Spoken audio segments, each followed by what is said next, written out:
Captain Sarah Mitchell stood at the window of the command center, watching snow fall heavily across the military base. The wind howled outside, making the glass shake. It was December 24th, 1995, and she should have been home with her family. Instead, she was stuck at the Naval Operations Center, monitoring radio communications from teams scattered across hostile territory. Sarah had been in the Navy for 15 years. She started as a young communications officer and worked her way up through determination and skill. Her colleagues respected her quick thinking and calm demeanor under pressure. But tonight felt different. Something in the air made her uneasy. The base was quieter than usual. Most personnel had been given Christmas leave, leaving only essential staff on duty. Sarah volunteered to stay, knowing that somewhere out there, American soldiers were far from home, carrying out dangerous missions in places where Christmas meant nothing to the enemy. Around 8 p.m., the radio crackled to life. A voice, barely audible through static, came through the speakers. Base command, this is SEAL Team 7. We have a situation. Sarah grabbed the microphone immediately. SEAL Team 7, this is Captain Mitchell. What's your status? The voice on the other end sounded strained. Captain, we're trapped behind enemy lines. Our extraction point has been compromised. 12 men, low on ammunition, and we've got wounded. Sarah's heart raced. SEAL Team 7 had been on a reconnaissance mission in Eastern Europe, gathering intelligence on enemy movements. The mission was supposed to be simple: get in, observe, report back. But military operations rarely went according to plan. What's your exact location? Sarah asked, already pulling up maps on her computer screen. Grid reference 4-7-2-1. We're in a bombed-out building, but enemy forces are closing in. We can hear vehicles approaching from multiple directions. Sarah studied the map carefully. The location was deep in hostile territory, at least 40 miles from the nearest safe zone. The weather conditions made helicopter extraction extremely dangerous, if not impossible. She immediately contacted her superior officer, Colonel James Harrison. Despite being woken up at his home, Harrison quickly grasped the severity of the situation. Captain Mitchell, Harrison said over the phone, I understand the urgency, but we cannot authorize a rescue mission tonight. The weather is too dangerous, and we don't have reliable intelligence about enemy positions. Sir, with respect, these are 12 American soldiers, Sarah replied firmly. They're counting on us. I know exactly who they are, Captain, but I will not risk more lives on what could be a suicide mission. Order them to find alternate shelter and wait for better conditions. Sarah felt her stomach drop. She knew Harrison was following protocol, but she also knew what it meant for the men trapped behind enemy lines. They had limited supplies and ammunition. If enemy forces found them, they wouldn't survive until morning. She returned to the radio. SEAL Team 7, Command is evaluating extraction options. Can you hold your position? The response came back immediately. Negative, Captain. We've got movement on 3 sides. Estimate 20 minutes before they reach our building. We need immediate extraction or we're not making it home for Christmas. The weight of the moment pressed down on Sarah's shoulders. These weren't just names on a roster. These were husbands, fathers, sons. Men who had volunteered to serve their country and now found themselves abandoned by the very system they swore to protect. She looked around the mostly empty command center. The few remaining staff members were focused on their own duties, unaware of the life-or-death situation unfolding through the radio speakers. Sarah made a decision that would change her life forever. She quietly opened a secure channel to the base's helicopter squadron.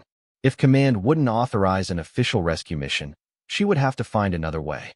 Nighthawk Squadron, this is Captain Mitchell. I need to speak with your most experienced pilot immediately. Within minutes, Chief Warrant Officer Maria Santos was on the line. Santos had a reputation as one of the best helicopter pilots in the military, known for her ability to fly in impossible conditions. What's the situation, Captain? Santos asked. Sarah explained everything. The trapped SEALs, the approaching enemy forces, and command's refusal to authorize a rescue mission. She could hear Santos breathing heavily on the other end of the line. Captain, you know what you're asking me to do, Santos said slowly. If we launch without authorization, we're both looking at court-martial. I know, Sarah replied. But if we don't launch, 12 men die tonight. I can't live with that. There was a long pause before Santos spoke again. How long do we have? Maybe 15 minutes before enemy forces reach their position. Then, we better move fast. I'll prep the bird. Sarah's hands were shaking as she gathered maps and communication equipment. She was about to violate direct orders, risk her career, and potentially her freedom. But she couldn't abandon the men counting on her. As she prepared to leave the command center, the radio crackled again. Base command, this is SEAL Team 7. We can see flashlights moving toward our building. Where's our extraction? Sarah grabbed the microphone one last time. SEAL Team 7, help is on the way. Stay strong. She didn't wait for a response. Time was running out, and every second counted. Outside, she could hear the helicopter rotors beginning to spin up. Santos was already preparing for what would either be the most heroic mission of their careers or the end of everything they had worked for. The snow continued to fall as Sarah ran toward the helicopter pad, her breath visible in the freezing air. Behind her, the warm lights of the command center grew smaller. Ahead of her, 12 men were depending on her courage to bring them home alive. The Christmas Eve rescue mission was about to begin.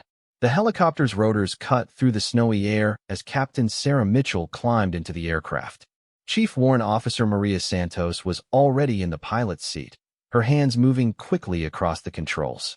The aircraft was a UH-60 Black Hawk, modified for special operations with advanced navigation systems and defensive capabilities. You sure about this, Captain? Santos shouted over the noise of the engines. Once we take off, there's no going back. Sarah strapped herself in and put on her headset. Those men don't have a choice. Neither do we. Santos nodded grimly and pulled the aircraft off the ground. The base fell away below them as they climbed into the stormy night sky.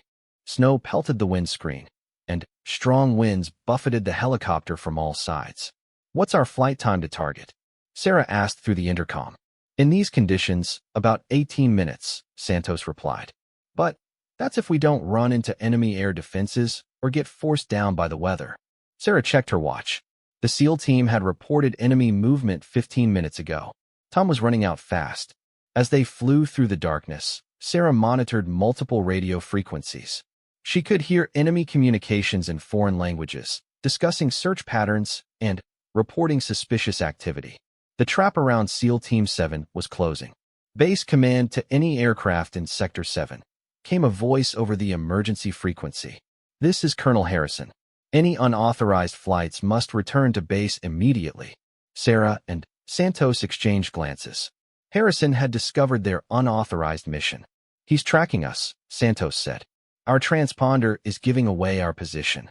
Can you disable it? Already done, but he knows we're out here. 10 minutes into the flight, the radio crackled with a transmission from SEAL Team 7. The voice was whispered and urgent. Any station, this is SEAL Team 7. Enemy forces have surrounded our building. We count at least 30 hostiles with armored vehicles. They're preparing to breach. Sarah grabbed the radio immediately. SEAL Team 7, we are 8 minutes from your position. Can you hold? We'll try. But they're bringing up heavy weapons.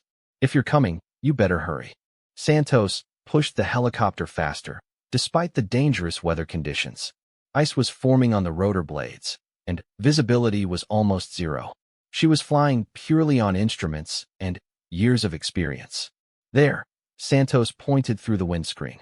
I can see lights ahead. Below them, the bombed-out town spread across the landscape. Most buildings were dark and destroyed, but they could see flashlights and vehicle headlights converging on one particular structure. That's got to be them, Sarah said. As they approached, they could see muzzle flashes from the surrounded building. The SEAL team was already engaged in firefight with enemy forces. Where can we land? Sarah asked. Santos studied the area carefully. The street in front of the building is too narrow, and there are power lines. The courtyard behind the building might work, but we'll be sitting ducks. What about the rooftop? Too risky. The building looks damaged, and I don't know if it can support our weight. Suddenly, tracers lit up the night sky around them. Enemy forces had spotted the helicopter and opened fire. We're taking fire, Santos shouted, throwing the aircraft into evasive maneuvers. Sarah could hear bullets pinging off the hull. One round shattered a side window, filling the cabin with freezing air and snow. SEAL Team 7, we're taking heavy fire, Sarah transmitted. We need to identify a safe landing zone immediately. Negative on safe zones, came the reply. Entire area is hot. Suggest fast rope insertion on the north side of the building. Santos fought to control the helicopter as more gunfire erupted around them. I can't hold a steady hover in this weather with people shooting at us. Sarah looked down at the besieged building. She could see the enemy forces moving into position for a final assault. In minutes, the SEAL team would be overrun. There, she pointed to a small clearing about 2 blocks away. Can you put us down there? Maybe, but how do we get to the building? We don't. They come to us. Sarah switched to the SEAL team's frequency. SEAL Team 7, we have a helicopter 2 blocks north of your position. Can you fight your way to us? Negative, Captain. We have 3 wounded, and we're surrounded. We can't move. Sarah felt her heart sink. They had come so far, risked everything. But the enemy had too strong a position. Then, Santos had an idea. What if we create a distraction? Draw some of the enemy forces away from the building. How? We make some noise on the far side of town. Get them to think there's another force moving in. It was dangerous, but it might work. Santos flew the helicopter in a wide circle, approaching the town from the east. She flew low over several buildings, making as much noise as possible, then fired the aircraft's defensive flares to create bright lights in the sky. The effect was immediate. About half of the enemy forces broke off from the building and began moving toward the new disturbance. Now's our chance, Sarah radioed to SEAL Team 7. Can you move to our position? We're moving, came the reply. Santos brought the helicopter back to the clearing and set it down.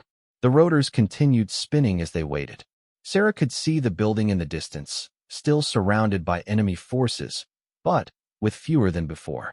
Through her night vision scope, she watched as shadowy figures emerged from the back of the building. The SEAL team was making their move. I count 12 figures moving toward us, she reported. But enemy forces had spotted the movement too. Gunfire erupted across the town as the SEALs fought their way through the streets. Sarah could see muzzle flashes and hear explosions echoing through the night. They're taking heavy fire, Santos observed. The radio crackled with urgent voices. We're pinned down 2 blocks from your position. Need suppressing fire. Sarah looked at the helicopter's limited defensive armament. They had door guns, but using them would definitely escalate the situation beyond any hope of deniability. Do it, she told Santos. The door gunner, who had remained silent throughout the mission, finally spoke up. Ma'am, if we engage enemy forces, this becomes an act of war. It already is an act of war, Sarah replied firmly. Those are our people down there. Santos maneuvered the helicopter to provide cover fire while the SEAL team continued their movement. The aircraft's guns lit up the night, forcing enemy fighters to take cover. SEAL Team 7, you've got a clear path now, Sarah transmitted. She could see the figures running through the snow-covered streets, carrying wounded teammates between them. They were almost to the landing zone when disaster struck. An enemy rocket-propelled grenade streaked through the night sky, aimed directly at the helicopter. RPG, Santos screamed, pulling the aircraft up and to the side. The rocket exploded just behind them, showering the helicopter with debris and shrapnel. Warning lights flashed across the instrument panel. We're hit, Santos reported. Engine temperature is climbing, and we're losing hydraulic pressure. Sarah looked down at the SEAL team, still 200 meters away from the landing zone. They were so close, but the helicopter was failing. How long can we stay airborne? Maybe 2 minutes before we have to auto-rotate down. 2 minutes to save 12 men. Sarah prayed it would be a nuke. The damaged helicopter shuddered violently as Chief Warrant Officer Santos fought to keep it in the air. Warning alarms blared in the cockpit while hydraulic fluid leaked from ruptured lines. Captain Sarah Mitchell watched the SEAL team through her night vision scope, still 200 meters from the landing zone and under heavy enemy fire. Engine temperature is redlining, Santos shouted over the noise. We've got maybe 90 seconds before complete engine failure. Sarah keyed her radio. SEAL Team 7, you need to move faster. Our bird is going down. The voice that came back was strained and breathless. We're moving as fast as we can, carrying 3 wounded and running low on ammo. Through her scope, Sarah could see the desperate situation unfolding below. The 12 SEALs were spread out in a defensive formation, with 3 men being carried by their teammates. Enemy forces were closing in from multiple directions, using the cover of destroyed buildings to advance. Santos, can you put us down closer to them? Not with this damage. If I try to move, we'll crash for sure. Sarah made a split-second decision. She grabbed her rifle and prepared to leave the aircraft. Then, I'm going to them. Captain, that's suicide. You'll never make it back. Then, you leave without me. Get those men home. Before Santos could stop her, Sarah jumped from the helicopter and began running across the snowy field toward the embattled SEAL team. Bullets whined through the air around her as enemy fighters spotted her movement. SEAL Team 7, friendly coming to your position from the north, she radioed while running. The team leader's voice crackled back. Identify yourself. Captain Sarah Mitchell, the one who's getting you home. Sarah reached the rear of the SEAL formation just as they were pinned down by intense gunfire from a building to their right. She could see the team clearly now, hardened warriors, but exhausted and desperate. 3 men were indeed wounded, 1 severely. What's your tactical situation? She asked the team leader, a grizzled master chief named Rodriguez. Bad and getting worse, Rodriguez replied. We've got hostiles in that building laying down suppressing fire, and more coming up behind us. The wounded slow us down, but we don't leave people behind. Sarah studied the situation quickly. The helicopter was still running in the landing zone, but for how much longer? She could see Santos gesturing frantically from the cockpit. How much ammo do you have left? Maybe 2 magazines per man, plus what's in the weapons. Not enough for a sustained firefight. Sarah looked at the building where the enemy fire was coming from. It was about 50 meters away, with a clear line of sight to their position. I've got an idea. Can your men suppress that building for about 30 seconds? What are you thinking, Captain? I'm going to take out that machine gun nest. When I do, you move fast to the helicopter. Rodriguez stared at her. Ma'am, with respect, you're not trained for that kind of assault. Maybe not, but I'm the only one here who isn't carrying wounded or running on empty. Before anyone could argue, Sarah was moving. She sprinted in a wide arc, using bomb craters and rubble for cover. The enemy fighters were so focused on the main group of SEALs that they didn't immediately notice her flanking movement. She reached the side of the building just as her radio crackled with Santos' voice. Captain, engine failure imminent. We need to go now. 30 more seconds, Sarah transmitted back. She found a hole in the building's wall and slipped inside. The structure was mostly collapsed, with twisted metal and concrete debris everywhere. She could hear voices speaking in a foreign language from the upper floor. Moving carefully through the rubble, she found a staircase that was still partially intact. The voices were coming from directly above her, probably a machine gun team positioned at a window overlooking the SEAL team's position. Sarah climbed the stairs slowly, her rifle ready. At the top, she could see 3 enemy fighters with a heavy machine gun. They were completely focused on the targets below and didn't notice her approach. She had one chance. If she missed, the entire rescue would fail. Sarah took careful aim and fired 3 quick shots. All 3 enemy fighters dropped immediately. The machine gun fell silent. Move, move, move, she radioed to the SEAL team. Through the window, she could see the 12 men beginning their final sprint to the helicopter. But more enemy forces were converging on their position from other buildings.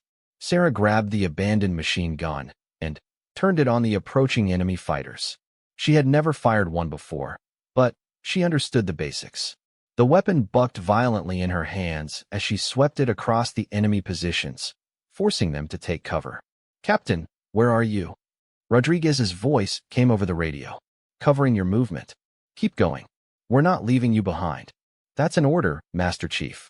Get your men home. Sarah continued firing the machine gun until it ran out of ammunition. Enemy forces were beginning to return fire, and bullets were striking the building around her. She had bought the SEAL team precious time, but now she was trapped. She grabbed her rifle and prepared for a final stand when she heard rotor blades directly overhead. Santos had brought the helicopter to her. Captain, rooftop extraction. Santos' voice crackled over the radio. Can you get to the roof? Sarah looked around desperately. The building's roof had partially collapsed, but There was a section that looked stable enough.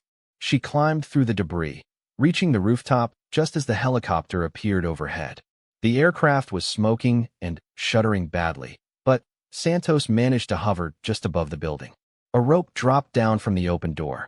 Sarah grabbed the rope and was pulled up into the helicopter just as enemy reinforcements arrived at the building. She tumbled into the cabin to find all 12 SEALs already aboard, wounded men being treated by their teammates. Everyone accounted for, Rodriguez reported. Then, let's get out of here, Santos replied, pulling the helicopter away from the town. The aircraft limped through the stormy sky, losing altitude gradually as the damaged engine continued to fail. But they were heading home, and everyone was alive. Ma'am, Rodriguez said to Sarah as she caught her breath.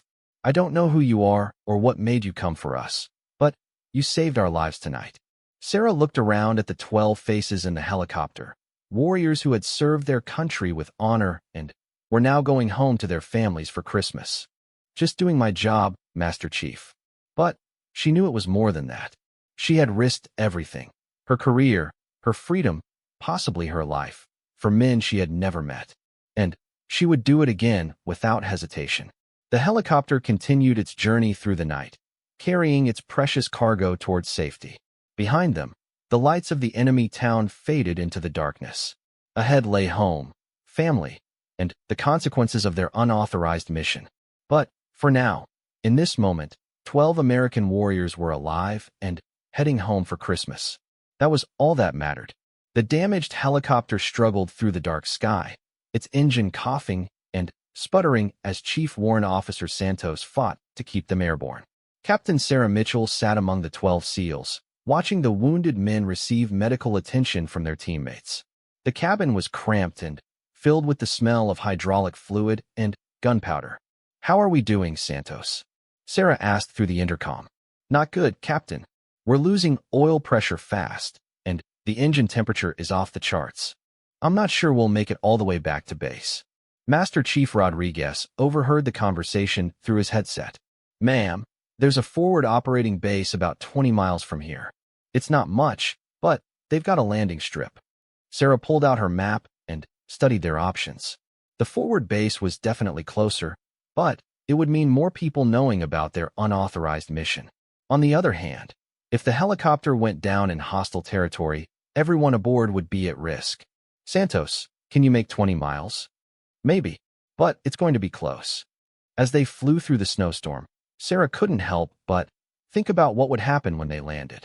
Colonel Harrison would be waiting for her, probably with military police. Her career was over, and she might face court-martial for disobeying direct orders. But, looking at the faces around her, she felt no regret. These men were going home to their families. That was worth any punishment she might face. Contact, Santos suddenly called out. We've got aircraft approaching from the south. Sarah looked out the window and saw lights in the distance. 2 fighter jets were approaching their position fast. This is Raptor Flight Leader, came a voice over the radio. Unknown aircraft, identify yourself, and state your mission. Sarah recognized the voice immediately. Major Tom Bradley, one of Harrison's most loyal officers. He had obviously been sent to intercept them. Raptor Leader, this is Captain Mitchell aboard emergency medical evacuation flight. We have wounded personnel aboard. Captain Mitchell, you are ordered to land immediately at coordinates I'm transmitting to you. Colonel Harrison wants to speak with you personally. Sarah looked at the coordinates on her GPS. Harrison was directing them to land at a small airstrip in the middle of nowhere, probably with military police waiting. Raptor Leader, we have critically wounded personnel who need immediate medical attention. Request permission to proceed to nearest hospital facility. Negative, Captain. You will land at designated coordinates, or we will force you down. The threat hung in the air. Sarah knew Bradley wasn't bluffing. The fighter jets could easily force their damaged helicopter to land. Master Chief Rodriguez had been listening to the exchange. He leaned over to Sarah. Ma'am, with your permission, I'd like to handle this. Before Sarah could respond, Rodriguez switched to the radio frequency. Raptor Leader, this is Master Chief Rodriguez, SEAL Team 7. I'm declaring a medical emergency. We have 3 critically wounded personnel aboard who will die if we don't reach proper medical facilities immediately. There was a long pause before Bradley responded. Master Chief, what is your actual medical status? We have one man with a sucking chest wound, one with severe blood loss from a leg injury, and one with a possible traumatic brain injury. They need surgery within the hour, or we're going to lose them. Sarah looked at the wounded men. Rodriguez wasn't lying. Their conditions were serious, though perhaps not quite as critical as he made them sound. Raptor Leader, Rodriguez continued, I'm invoking emergency medical protocols under Military Code Section 477. Any interference with medical evacuation is a violation of the Geneva Convention. Another long pause. Sarah could imagine Bradley consulting with his superiors, trying to decide between following orders and respecting medical emergency protocols. Finally, Bradley's voice came back. Understood, Master Chief.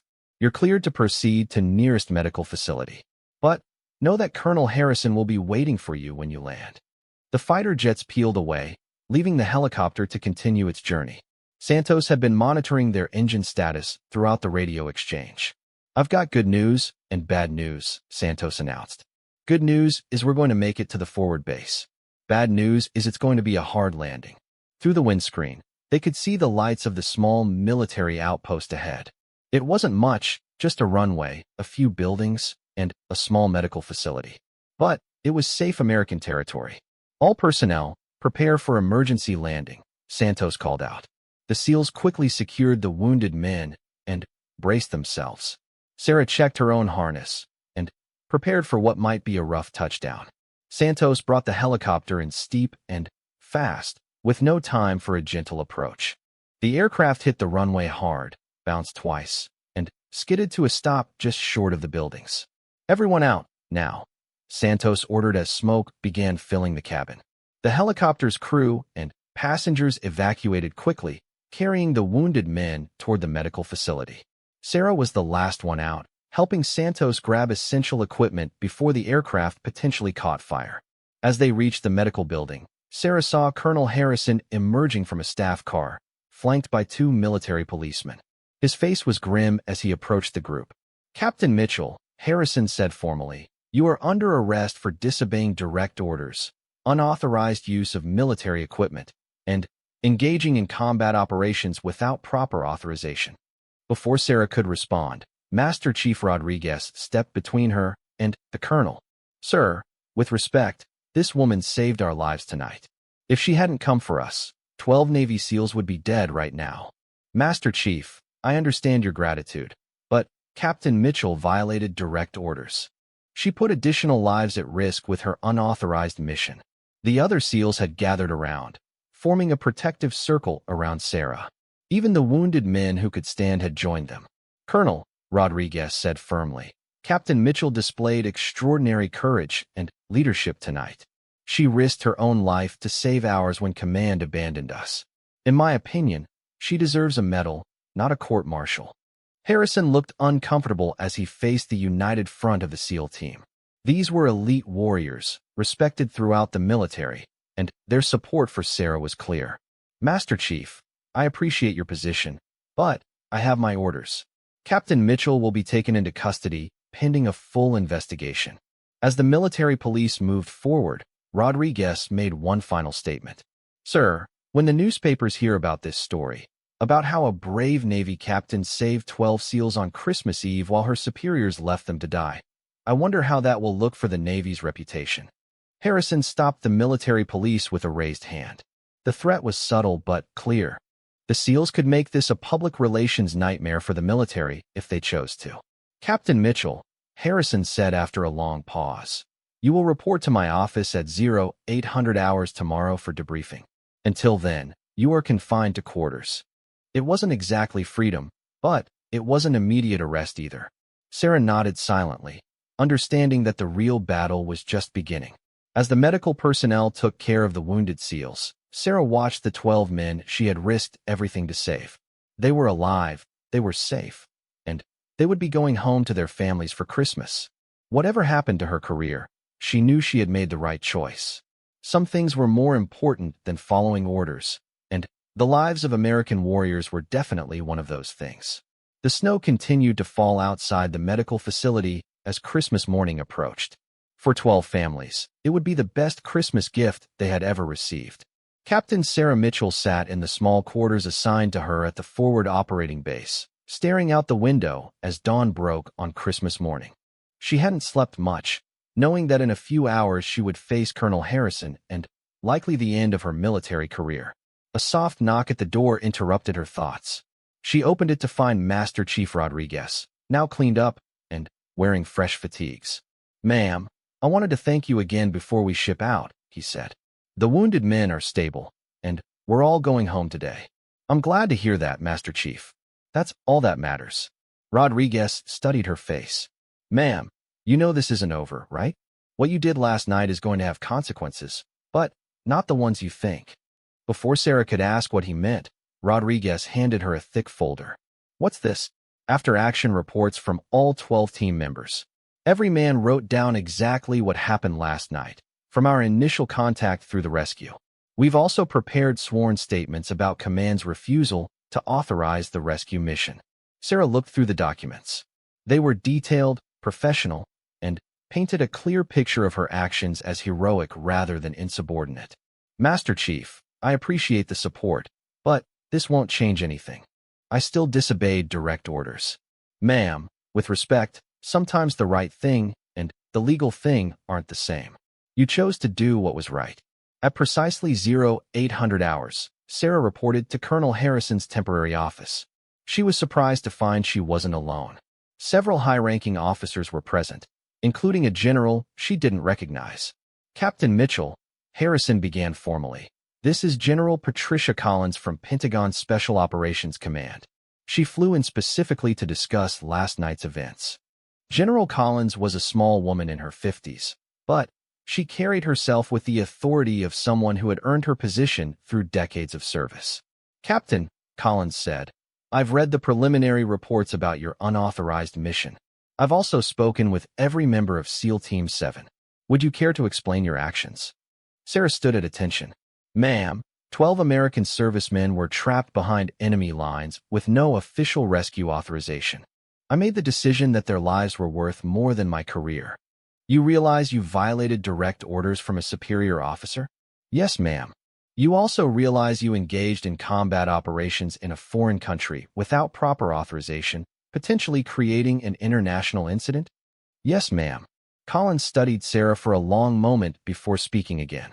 "Captain, in my 30 years of service, I've seen many officers who follow orders without question. I've also seen officers who understand when orders conflict with the greater good. Last night, you demonstrated the kind of leadership and moral courage that the military desperately needs." Sarah was confused. This wasn't going the way she expected. "However," Collins continued, "your actions cannot go without consequences. You cannot simply ignore the chain of command, no matter how noble your intentions." Here it comes, Sarah thought. The court-martial, the dishonorable discharge, the end of everything she had worked for. "Therefore," Collins said, "I am personally recommending you for the Navy Cross for exceptional heroism in the face of enemy fire. You will also receive a formal reprimand for failure to follow orders, which will be placed in your permanent record." Sarah blinked in surprise. "Ma'am, I don't understand." "Captain, leadership isn't about blindly following orders. It's about making the right decisions when faced with impossible choices. Last night, you chose to save lives over protecting your career. That's exactly the kind of officer we need in special operations." Colonel Harrison looked uncomfortable, but remained silent as Collins continued. "I'm also announcing that you're being transferred to my command at Pentagon Special Operations. We need officers who understand that sometimes the mission is more important than the rules." Sarah felt overwhelmed. Instead of ending her career, the rescue mission was propelling it forward. "There's one more thing," Collins said. "The story of last night's rescue has already reached the media. Somehow, details about 12 SEALs abandoned behind enemy lines and rescued by a courageous Navy captain leaked to the press." Sarah glanced at Colonel Harrison, who looked like he wanted to disappear. "The Navy is under significant pressure to explain why a rescue mission wasn't authorized immediately. There will be a full investigation into the command decisions that left those men trapped." Over the next several weeks, the story dominated military and civilian news. The image of a Navy captain risking everything to save abandoned SEALs captured the public imagination. Sarah found herself reluctantly thrust into the spotlight as a symbol of military courage and leadership. The investigation into the failed rescue authorization led to several senior officers being reassigned, including Colonel Harrison. The military's reluctance to risk a rescue mission was criticized heavily, especially when contrasted with Sarah's immediate action. 6 months later, Sarah stood on the deck of the Pentagon as General Collins pinned the Navy Cross to her uniform. In the audience were all 12 members of SEAL Team 7, along with their families. After the ceremony, Master Chief Rodriguez approached her. "Ma'am, you know what the best part of this whole thing is?" "What's that, Master Chief?" "My daughter asked me what happened that Christmas Eve. When I told her about the brave Navy captain who came to rescue us when everyone else said it was impossible, she said she wants to be a Navy officer when she grows up." Sarah smiled. "I hope she does, Master Chief. The Navy needs more people who understand that some things are worth fighting for." As Sarah looked out over the assembled crowd, she thought about that snowy Christmas Eve when she made the most important decision of her life. She had risked everything to save 12 men she had never met, and, in doing so, had discovered something about herself she never knew existed. Sometimes the right choice isn't the easy choice.